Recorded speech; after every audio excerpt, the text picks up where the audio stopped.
Welcome back to the Connected podcast. I'm thrilled to bring you an extraordinary collection in which some incredible students take the driver's seat and host dynamic conversations with professionals from across the higher education sector, discussing the vital topic of student belonging. Bringing us another great episode is Louise Salter. Louise is talking to Suz and Nicola from the Open University. Nicola McDowell and Suz Corcoran are both lecturers and student experience managers at the Open University Business School, and Suz has recently been appointed as the retention lead for the business school. Suz leads the Belonging in Business project, working with colleagues to create a belonging space which will positively impact upon students' outcomes and their identity. Her mantra is, distance doesn't mean distant, and that's what underpins all the work they discuss today in connection with belonging. So what are the unique challenges to building a sense of belonging in a distance learning environment like the Open University? There are particular unique challenges, I think, with the fact that the Open University is distance learning and, students are studying remotely. I think it presents lots of challenges. The flexible nature of distance learning allows students to fit their studies around other things such as working, even full-time work, part-time work, caring responsibilities and other commitments with family and so forth. So although that's very beneficial and that's one of the values of the Open University, that people can study around other commitments, it can lead very much to a sense of detachment as students struggle to juggle multiple roles that they have, being a student alongside these other roles such as being an employee or being a parent perhaps. So unlike your traditional brick and mortar universities where students expect more, I guess, to engage in extracurricular type activities and form communities through regular face-to-face interactions, then distance learners often miss out on this altogether. The less sort of there's not, like the seminars and things that students at brick universities would go to, or the clubs and societies and things like that. They are there, but they're all remote. Everything is remote.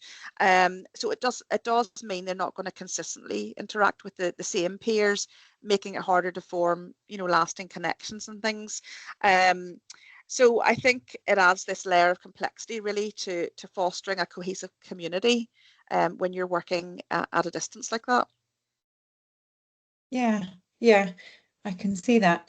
Yeah, I remember when I did my Open University courses, I had really young children at the time, and it was hard to prioritize the course because your focus was also very much on the family and what they were doing. It was very different, compared to being in a residential course where your focus is on being a student, isn't it? I guess. You're absolutely sort of juggling different identities, whereas the brick and mortar university students tend to very much have that student identity. It's very strong.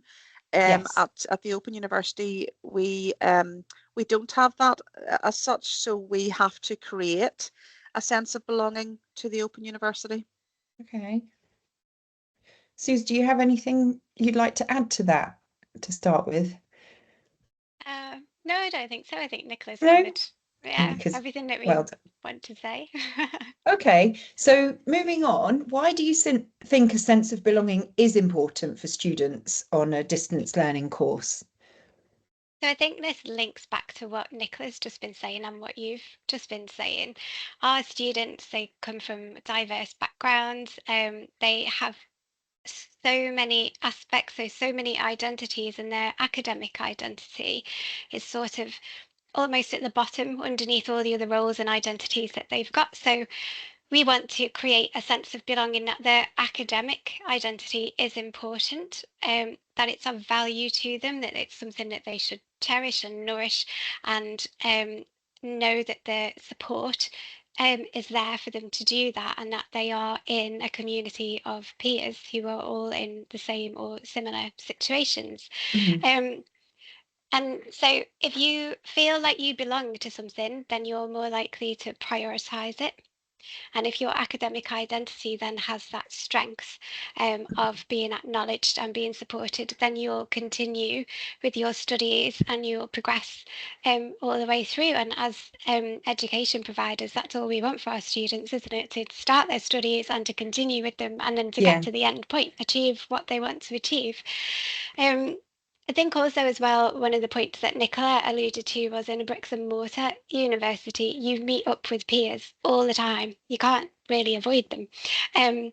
Whereas online, you don't get that same sense of meeting up with people. So we're trying to, through creating things to do with belonging, help facilitate networking and development of transferable skills. So if you engage in an event, you can build peer support networks, you can open communications with different peers and colleagues.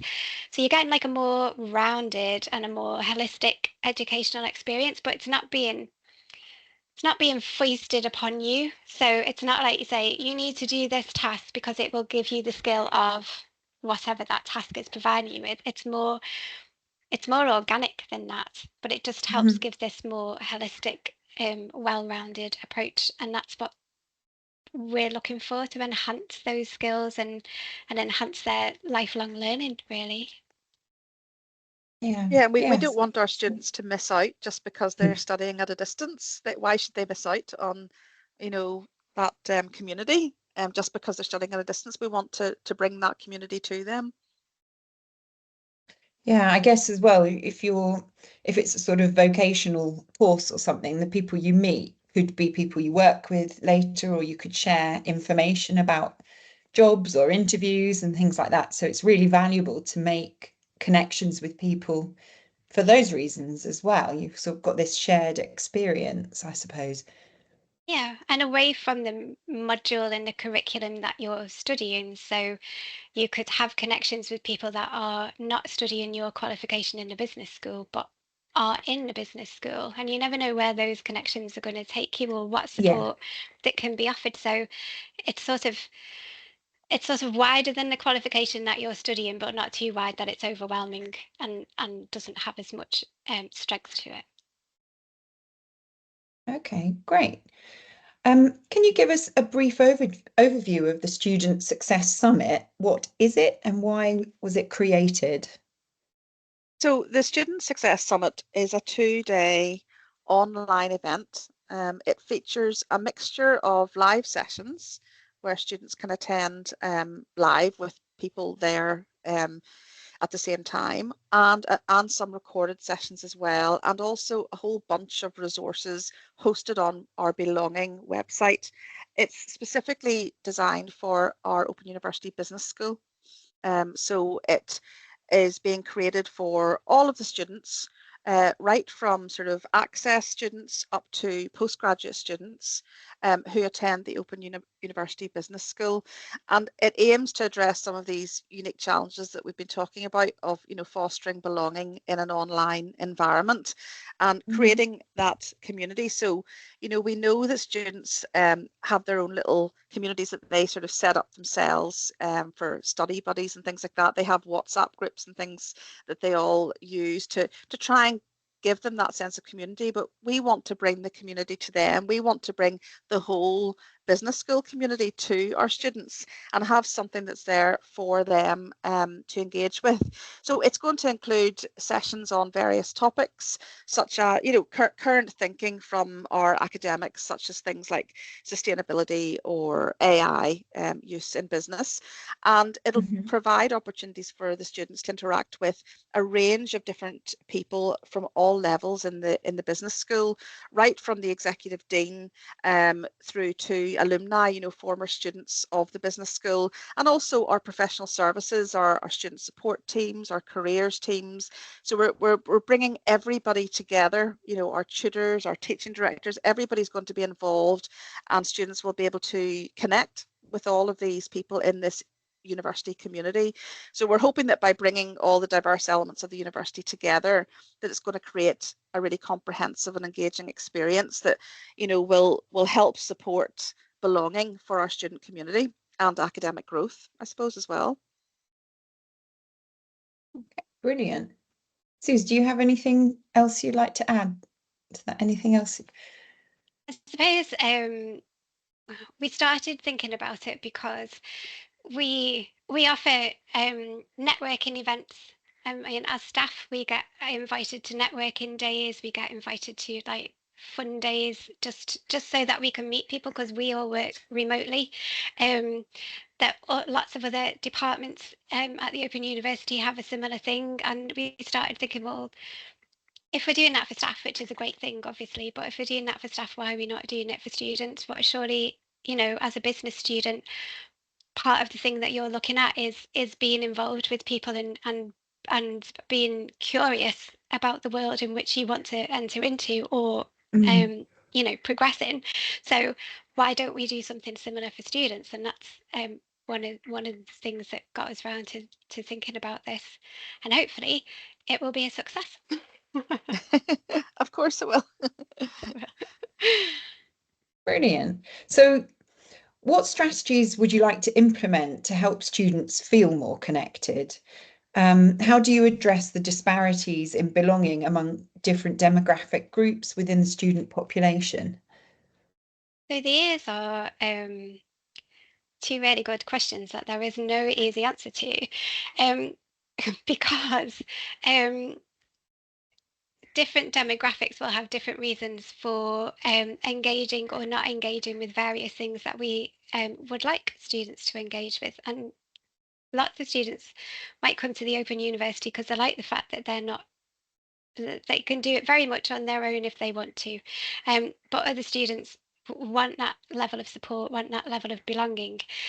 So we need to do some more research into where the disparities really lie, in which areas, which demographics.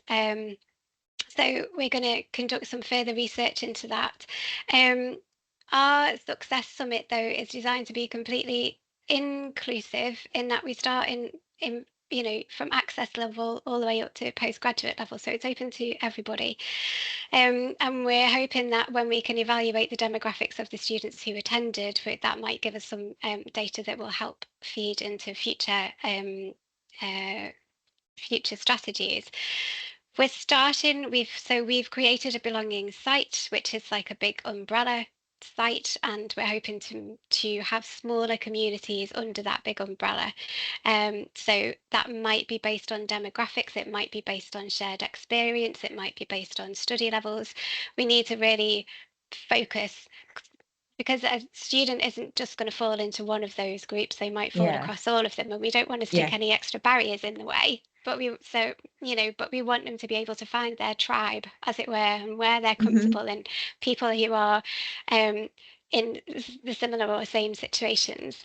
And one of the other things that we are thinking about is involving or incorporating student views more coherently. So everybody talks a lot about getting feedback from students, and then it's about what do you do with that feedback.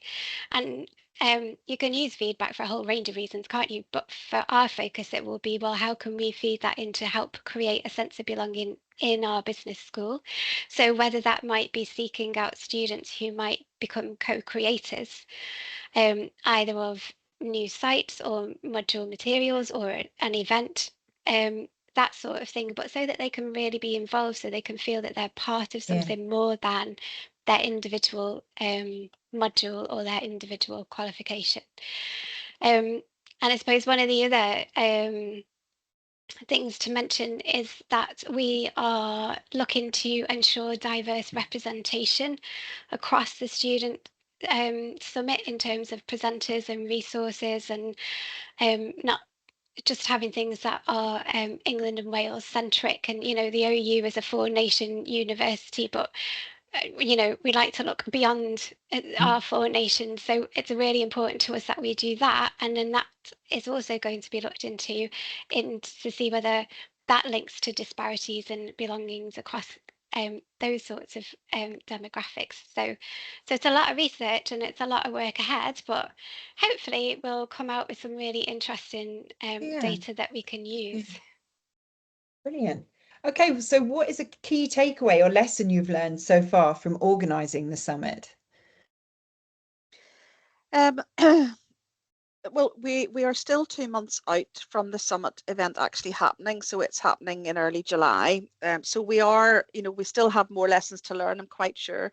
But so far, really, I guess what Suz was talking about there, linking on from what she was talking about, was about the importance of having this student success summit for everybody and meeting everybody's needs in terms of diversity. So I think we've realized that we need to also bring diversity amongst the content that we share and the presenters. So we're actively seeking to bring something for everybody really to the summit in terms of content and current thinking in the different academic areas within business, and trying to get the broadest range we can of presenters for the event as well. So we recognise the need to, I guess, represent our student body in what we're offering as well, because our student body is vast and broad and diverse. Yes. So we want to represent that in what we're offering. So I think that's my key takeaway at the moment. And I think, Suz, you have one, don't you, as well, on timing? I do, yeah. So when we got together to organise this event, it was like a little idea in the sky, and we were like, oh yeah, this would be a really good thing to do. We thought about it, this is what we want to do. And then there were two takeaways, well, lessons, I guess, that I've learned. One is finding a date that works. So it's at the start of July, which is a nice sweet point for our students because they've either finished their final assignments or there's a big enough gap before the final one is due in. So they're fine. In terms of speakers, though, it's the start of holiday season and trying to get people together, and so finding a date for a 2-day online event. And we all thought, well, it's online, so that'd be much easier. It's not necessarily the case. Okay. And then the second one was, once we'd picked the dates and said, these are the ones that we are doing, we're not moving, this is them, then we looked at the timings of the sessions. So we're very aware, like we've said, our students work, they have caring responsibilities, all sorts of things going on in their lives. When's So a good time? exactly. Yeah. So we were like, right, we're not doing an early morning session. Most conferences, if you go to them, they start at 9, don't they? And you have like a cuppa, and then you get to start, from 9:30 going off to listen to your first speaker. And we were like, we can't do that because it isn't really going to fit in very well with our student body. So we said no to mornings. So we've gone for lunch times, and we've gone for early evening sessions. So we've got 3 live sessions across on each of the days, and so lunchtime, early evening, and then one a little bit later on. That way, we think we can maximise the number of students who will be able to attend. We're going to record the live sessions anyway, so and they will be there, and then anybody will be able to listen to them. But we think the timings are right. Not only the timings, but the length of the session. So you've sort of got to think, right, well, if they're coming in the lunch hour, do they really want to spend an entire hour in that session? Yeah. So although we're saying the space of the session is an hour, actually the length of the session will be slightly less. So it gives them that little bit of freedom, to take a breath or go and have a break before they go back to whatever it is they're doing. And we're only having 3 sessions a day because that we think that that's enough in terms of what the students, in terms of time that we're asking them to give up, in terms of time that we're asking the presenters to give up. And then the other resources that we've got available for them, they can access at any time they like, so whenever's convenient to them. So my key lesson is, don't take timing for granted because it's trickier than you think it might be. Yes, wouldn't have occurred to me. Impossible. The fact, Suz, that the events being held on the Business School Belonging website does mean that that the resources and things will be there for students to look at in their own time whenever best suits them as well. So they might diarise to attend some of the live sessions, but they are, as Sue said, reasonably short. So the stuff, the information, the resources, that it'll all be there for them to pick up as they wish, and we'll be able to hold on to that site as well for a period of time afterwards, you know. So it's a good way to work, I think, for our student base. Yeah, yes. I guess you'll know going forwards, you'll find out, get the feedback from Absolutely. this year and Yeah. see what works. Yes. So I feel like you have sort of touched on this already, but my last question is, what is the future of the Student Success Summit? And your research, what research do you have planned relating to student belonging? So I guess the future of our Student Success Summit depends on the success of our initial Student Success Summit. So no pressure to make it go well, but you know, that's Lots of learning lots of from learning it. from it. Yeah. We've spoken about it because, you know, we dream big. We don't just focus on one thing. So we thought about future ones. We would like to run it with a different focus. So this year's focus is on aspirations and continuing with your studies and progressing. So we would like to run it with different themes to keep it fresh and new. Because of the significant time investment, though, it may not be an annual thing. It might be biannual. That's something that's up for discussion. It may be that we think about doing an event sort of focused just on one level of students rather than opening it up to everybody. But I don't know. I think a lot of it will come back from the information and the feedback that we get from this event, both from the students and also from all the staff and everybody who's been involved with it, because so far they've all been brilliant. And given up time to do things that we've asked them for. So getting their feedback will also be, you know, important to us. So the belonging site where we're holding the event, that's going to be our umbrella page, and where we'll put host future events and provide these little communities of practice for and peer support for the students. And then so our research is going to focus, I think, most in the near future on feedback from this event, what we've learnt from it, how can we translate that into either future events or other things that we are thinking about doing. And also what we've noticed is that it's helped create amongst the business school staff a sense of belonging. They're all working towards this one common cause. And that's been really nice to see. Like, there's been a lot of enthusiasm from it, and the team is reaching out to people that we've not met before or spoken to or emailed before, and we're just sending little emails out of the blue. Can you please help us? And people are saying yes. So I think this sense of belonging to the business school that we're creating for the staff as well is also something. It's like a byproduct of this, Yeah, but something like that a we secondary win kind of thing. exactly. Yeah. So that's something that we're thinking. Perhaps we might want to investigate that a bit further as well. So Yeah, interesting. yeah. So yeah. So I think, you know, come back to us in like 3 months when it's all over and we've taken a breath. We're going to lie down in a dark room and yes. And we can tell you how marvelously or otherwise it went. Of course. Nicola, do you have anything you'd like to add to that? No, I think Suz has said a lot there, but just that we're obviously very excited about running the event. You know, as I said, we're 2 months out. We've still got lots of planning and organising to do. But as Suz said, it has pulled a lot of people together, and you know, module teams and qualification teams are coming together to produce resources for the event and wanting to showcase their little part of the business school.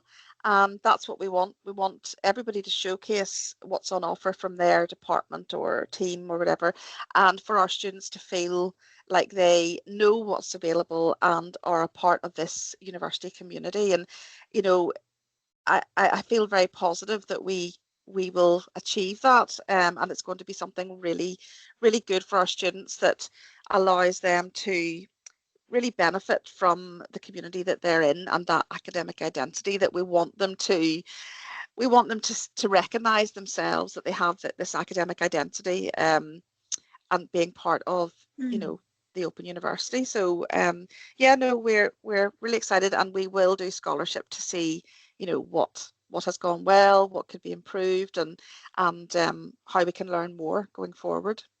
So thank you for asking all the wonderful questions. That's been really interesting. I wish you all the luck and success with the first summit, and yeah, hopefully you can come back and tell us next year how it went, and tell us what you've learned. So thank you so much, Suz and Nicola. It's been really nice to talk to you today. Oh, thank you. Yes. Thank you so much for having us. Thank you for listening to the Connected podcast.